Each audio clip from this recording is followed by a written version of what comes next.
Hello there, my name is Ray, I'm with Team S.T.E.A.M, and today I'm here at Flash Industrial Painting, where we're getting ready to take the very first steps in the rather lengthy process of turning this 1989 Kenworth K100 into a show-stopping, head-turning cab-over truck. Now this particular truck has got many issues that we need to sort through, chief among which is fiberglass repair, there's bad bodywork, there's a fairly lousy paint job, there's a chassis that needs to be sandblasted and painted. There is a lot of stuff we got to do on this truck. We're going to be stripping this truck down to bare metal. Now, this truck is from over 7 hours away, somewhere up in North Dakota. And one of the things that they've done with the truck is they pulled the radiator out to have some work done on it, and they piped the antifreeze lines in direct. And well, I can air up the truck when I go to move it, so it's not going to hurt anything. But because of that, the grill isn't in this truck, and it won't be throughout this entire process. But that does uncover something here that I need to do. Right here. The aluminum is broken all the way through and missing in that spot. There's some good sized cracks in all the fiberglass down here. Broken all the way through there. Very broken right here. Broken all the way up into here. Broken into here and into here. Fiberglass is cracked over here on the driver's side as well. There's some bad bodywork here that is going to need to be all torn out and redone. So as you can see, there's going to be a lot of different processes they're going to go into getting this one done. So you might as well just hop in, buckle up, and get yourself ready, because this work begins right now. All right, I got the truck all aired up and pulled in the shop here. And before I get going on anything else, I have to address one of the biggest problems this truck has. And it's a problem I haven't even mentioned yet. So both the driver's and passenger side doors are so messed up that they won't even close. Watch. Look how open that still is. It's still all the way open. The entire jamb is still showing. That's a decent slam. That would have closed any door. Look, the entire jamb is showing. And this passenger door isn't any different. So the doors aren't closing on this truck. That's a big problem. Another problem is I'm planning on running a stripe scheme down the side of this truck. If I run a stripe scheme with the doors the way they are, when he finally puts new hinges in or straightens up the doors, then the stripes will no longer line up. They'll be 1/4 inch, 1/2 inch higher on the door. It'll be an obvious miscalculation. So I need to fix the doors before I do anything. And another thing we need to do once these doors are fixed is remove all of these. Some previous owner, not the guy that owns it now, installed some bra across the front of the entire truck. And in doing so, he's got these mounts in all these spots. Every one of them needs to be removed and patched up. This truck has been wrecked and fixed before. So then I look into that and I notice up front here, this crack, which is widened since I put my porta power in there, but it was already there. And that's why it was already there. It either happened during the accident or it happened when somebody before me got in here and got to shoving on it with some sort of porta power type device. At this point, I have it shoved open wide enough. The problem is, as soon as you let off your porta power, it closes up. And you can overbend it, except for the problem that I'll show you right now. In order to more easily facilitate the pushing out of this side of the door frame, somebody who wasn't me, somebody who worked on this truck before, the person who got their porta power out before and did all the damage, made an odd decision on the inside of this door frame. Now here I'm inside the driver's side, and this is, you know, the windshield and the side of the windshield. Here's the side of the door frame, and normally there's a piece that runs right here and covers up all this wiring. That piece is right here. I took that out. So you can see all this wiring's exposed. What you see here is the door frame. What you see here that I'm touching with my finger is a brace that runs around the inside of the door frame to give it strength. What they did was they cut it. However, because they cut it like that, as soon as you push it opens up. And as soon as you let off with your porta power, it closes right back up. There's nothing to hold it. So now what I have to do is get my aluminum welder out, and while it's pushed open, weld it like that. All right, so I've got the door casing itself strengthened. I went ahead and welded that crack shut. And then I went ahead and prepped and fiberglassed this crack, which was actually broken all the way through. This stem right here isn't backed by any metal or anything. It's just fiberglass, and not even really thick fiberglass. And so I went ahead and prepped it on the outside, dug clear in, dug more than halfway through the depth of this fiberglass, so my patch could be a good thick one and not look bulbous when the job's done. And put a big patch back here. As you can see, there is a big patch. It's about 8 inches long, maybe longer, and well over 1/4 inch thick, because I can make it as thick back here as I wanted to. And what was already back here, here was most of their patch. It was about 2 or 3 inches long. It had some sort of fibrous screen in it, and all it was one of those little epoxy products that you can buy at a hardware store. See, now I'm in the cab, sitting on the engine cover, looking out the driver's side door, and here's what I was talking about. See the original holes where the rivets were? Now look beneath them. Look at that. Those original holes, at least in the door frame, have been moved 1/2 inch in the spots where we can actually get in there and see it. So this door frame at one point in time was jacked clear up, and somebody moved it and re-riveted it.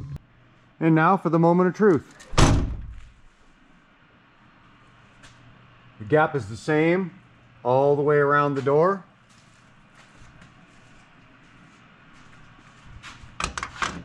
And the door opens and closes like it was brand new.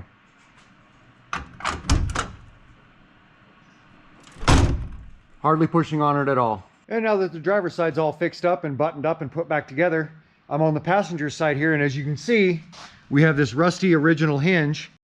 And here's how it's acting.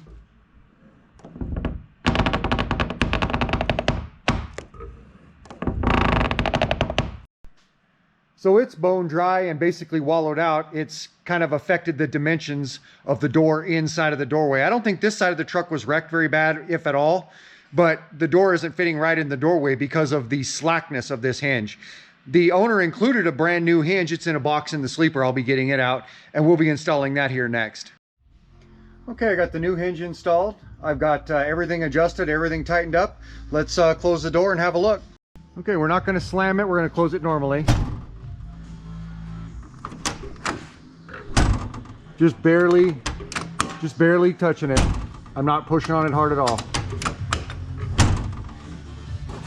All right, well, here it is the next morning. We went ahead and got all this paint scraped off here yesterday. Got it pressure washed yesterday. While I had it outside, I went ahead and sandblasted the chassis yesterday.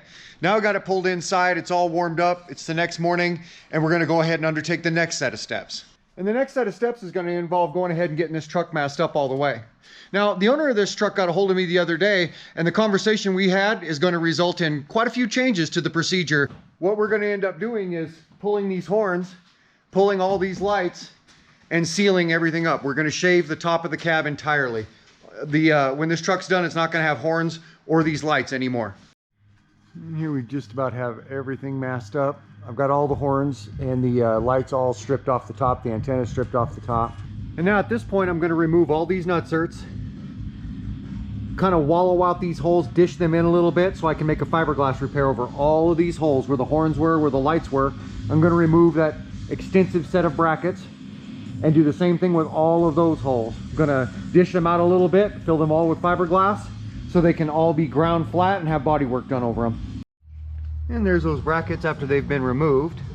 I've got the horns, lights, those brackets, everything's removed now. Now I need to take this visor off because it's going to be a different color. It's going to be black, and the rest of the truck is going to be green with the black stripe. And as you can see, I've got my work cut out for me. Bolts that rusty, washers that rusty. What are the chances that those are all going to come out and not just spin the nutserts or break off? I'd say pretty low.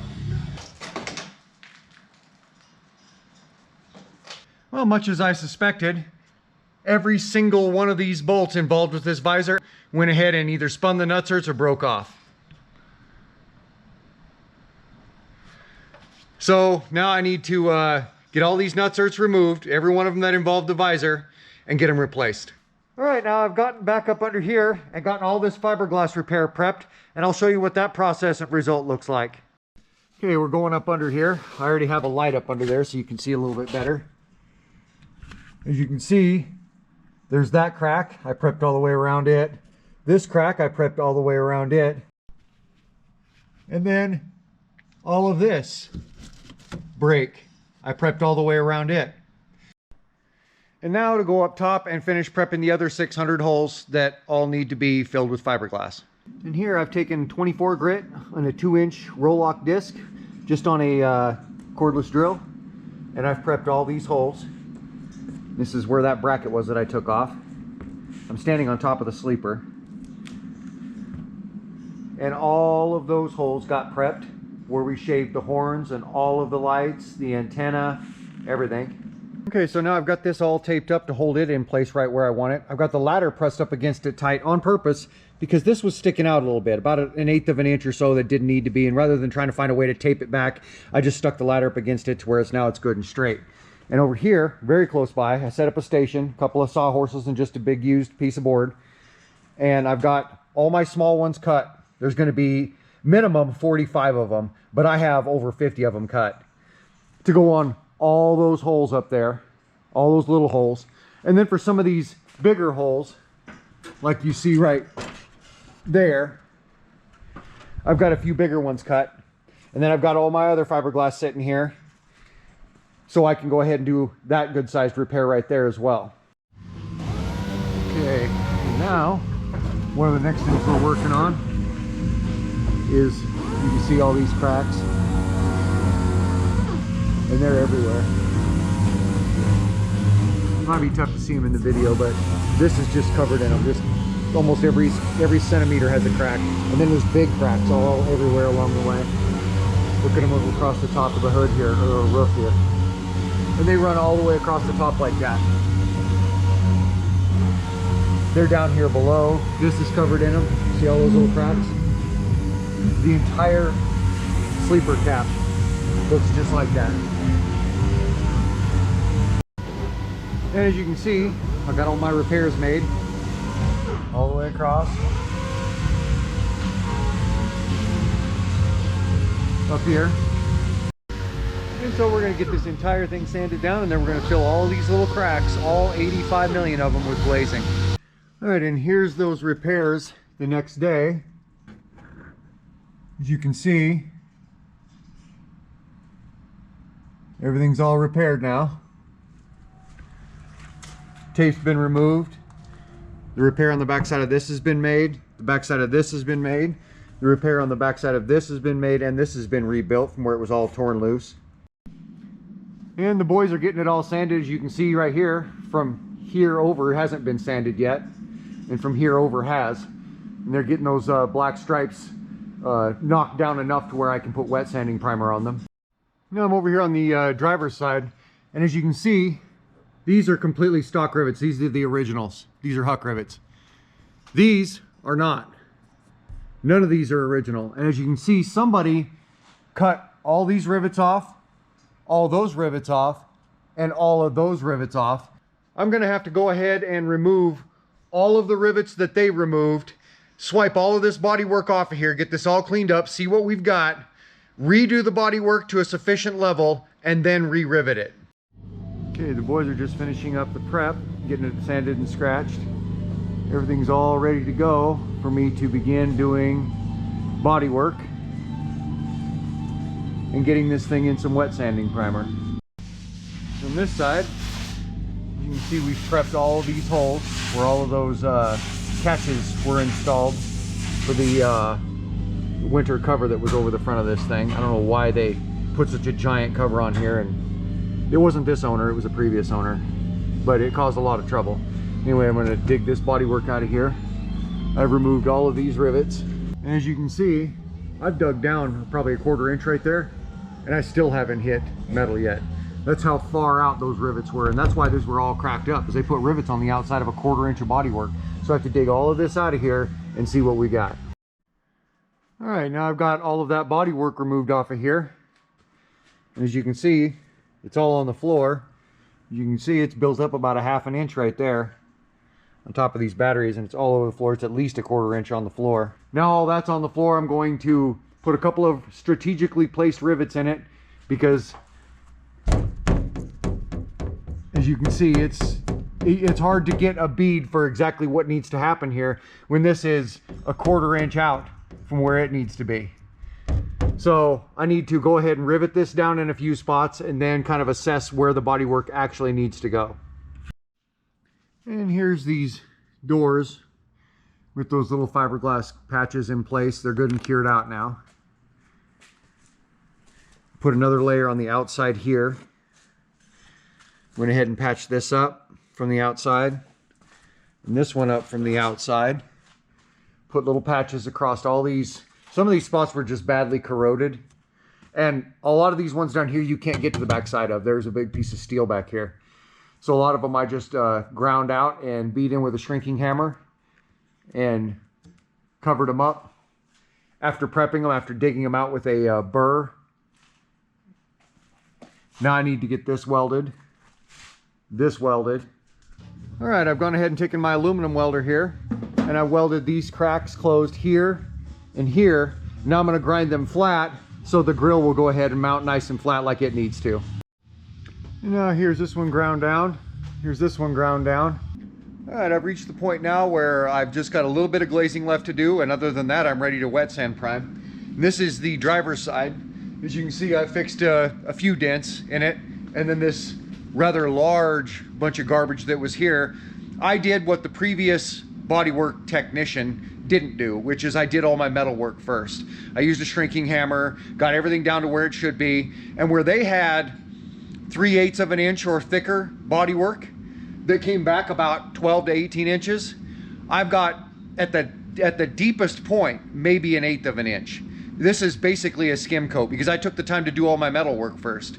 So I fixed their mess, and then I've fixed all the other dents. This one here has been glazed. These ones around the front here have been glazed. As you can see, we've got all of the cracks completely fixed, dents taken care of, all of those little holes taken care of where they had that winter bra on here. This mess right here around the passenger side has all been taken care of now. Where I shaved off the cab lights and horns has all been taken care of. It's all been fiberglassed in, and it's all been, the bodywork's all been done. And the same with those brackets that were up here on top of the sleeper. I went ahead and took those off, fiberglassed everything in, did all the body work. And as I'll show you just on this set of cracks here, as you can see, it's been glazed in. And that's what I did with all of the cracks. I ran a coat of glazing over all of this and sanded it all down. And at this point, I'm going to go ahead and get a heavy coat of wet sanding primer over this entire thing. All right, so here it is the next morning. And yesterday, before I called it quits, I ended up getting 2 and even 3 in some spots, heavy coats of wet sanding primer on this truck from top to bottom. Basically covered every single thing. As you can see, I didn't get this stem right here. I didn't get this step right here, or this step on the other side. But outside of that, I pretty much got every square inch of this thing covered in wet sanding primer. And today, the goal is to go ahead and sand it all down and get the black on it. Now, even though this truck is going to be a 2-tone and the black is just merely going to be the stripe on it, I'm still going to do basically the whole thing. I'm going to sand the whole thing down and get the whole thing painted black. And the reason is because, once again, if you've watched very many of my videos, particularly the ones where I take a truck down to bare metal, once you've done that, you're not really sure where all of the dents and dings are. Even though it's only going to have a stripe job on it, I want to paint the whole thing just so I can see any remaining dents or dings or anything that I missed and get those taken care of before I get the final color on. Another long day, might as well get to it. All right, as you can see, I've got the back, the driver's side here, the front and the passenger side all sanded down, everything's sanded down, ready to go. Next thing I'm going to do is mix up some black primer. Get 2 coats of primer on the truck, 2 coats of primer on the chassis, get some black on this guy here today. All right, so I went ahead and finished up everything I needed to do. Got it all blown off and wiped down. Got all my black primer on it, on the chassis. 2 coats on the chassis, 2 coats on everything else. 3 coats on the chassis in some spots. And I went ahead and painted the visor and the battery box lid. They're both down there hanging from ladders. And now I'm getting ready to mix up some black paint and go ahead and get some paint on this guy.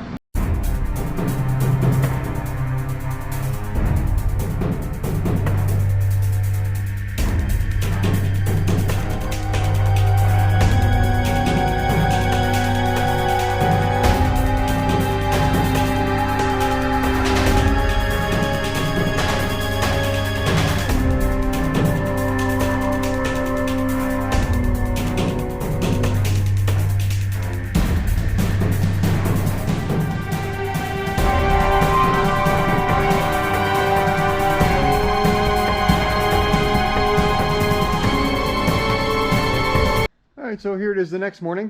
I went ahead and got the black on here yesterday, as you saw. And now I'm going to start laying out the stripe scheme and figuring out exactly where the black is going to be on this truck. Okay, I've got the front striped in. The boys are getting the chassis all striped up here. And I've got the front completely masked up, at least in vinyl, and now I'm headed down the sides. Well, we got part of it masked in.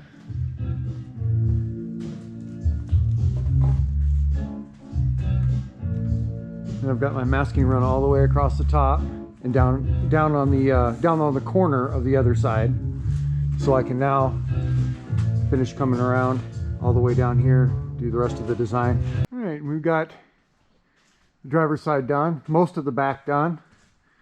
We've got the front done. We've got about half of the passenger side done. As you can see, we're in the home stretch. All right, at this point, got the truck entirely masked up. I resanded down the whole thing, some of it in 320, and then went over everything, including the 320 stuff, with 400 grit.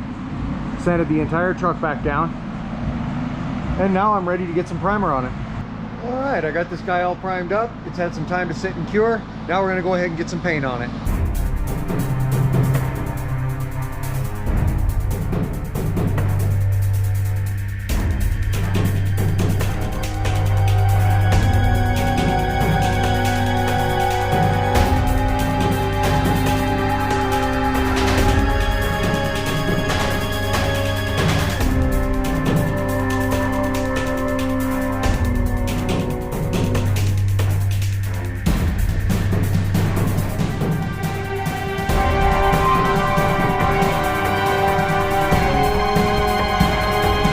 Alright, so here it is the next morning, and as you saw yesterday, I went ahead and got all the paint on this truck. Now this morning I'm going to begin unmasking it, and we'll see how that goes.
Well, all right. The unmasking of the stripes went pretty well. When the boys get here in a few minutes, we're going to finish unmasking this thing and get it all put back together.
there you have it. There's another one in the books. Let's go ahead and walk around and have a look.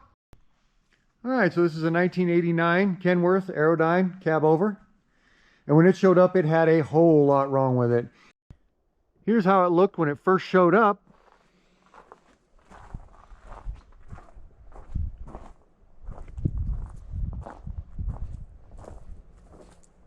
Had a bunch of body work behind the door that was well over a 1/4 inch thick that didn't need to be there. It was all cracked and broken. Removed all the rivets, straightened up all the body work, replaced the rivets, fixed this door, beefed up the back of that stem by over a 1/4 inch of fiberglass, and then dug out all the fiberglass on the outside and inlaid new fiberglass. Did some welding to the door frame itself, so now the doors open and close just as they should. Replaced the hinge on the other side of the door, or of the cab. Stripped all the paint off, took it all to bare metal, except for the fiberglass. Sandblasted the chassis, painted it. All the details are there.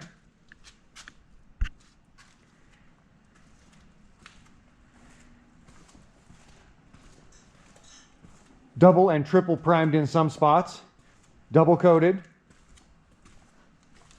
including the wheel hubs. Ran the stripe job. The picture that the owner sent me had the stripe job that ended right here. I went ahead and ran it right over the top. Both stripes, one around the back, one over the top. Nice and clean and straight, just as they should be. Here it is before.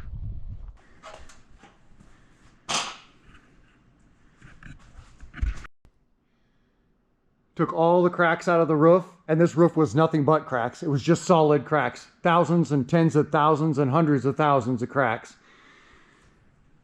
Stripped off the horns, all the lights, the additional antennas, the antennas that were mounted there, the antenna mounts that were mounted, or work light mounts that were mounted back there. Stripped all those off. Filled in this hole where the antenna wire came through. Replaced all 9 nut-zerts on the visor, so now it can bolt on from the outside. You don't have to have the interior out of it. As you can see, that's nice and clean. Looks like it never had horns or lights on it ever. As I mentioned, I replaced the hinge in this door. This was all broken up all the way down through here, all the way up in here. I reinforced it with a heavy couple coats of fiberglass, about a 1/4 inch of fiberglass. It was busted up here. These were both broken up badly on both sides. I put fiberglass on the back side and inlaid fiberglass from the outside, so there's a sandwich of new fiberglass in there. Did all the body work. There was a big dent right here. I pulled both of these lights off of here. There was a good sized dent right there where this light had been bent forward at some point. Fixed all of that. As you can see, bodywork turned out very clean. No hint that there was ever anything wrong there, that was ever busted all to heck.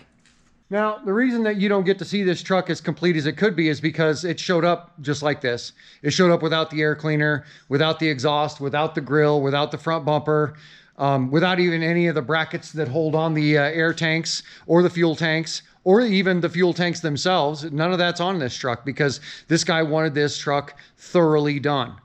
So when he gets it back, he's going to start putting it all back together. But that's why you don't get to see it all put back together at this moment. He'll send me pictures when it's all done, and I'll be sure and relay those to you in a future video. Well, all right. Glad to have done it. Glad to have it done. Now we're on to the next one. Hey, if you like this video, you should take the time to reach over and hit the like button. That's going to help me grow this channel. And if you want a little bit better of a look at what goes on around here, you should check me out on Facebook at Flash Industrial Painting. And if you want to see more videos like this, or domestic auto body, or carpentry, or art, or gardening, or any of the things we do around here, you might as well just take the time to hit the subscribe button while you're at it, because you know, we always got something going on. We'll see you guys around.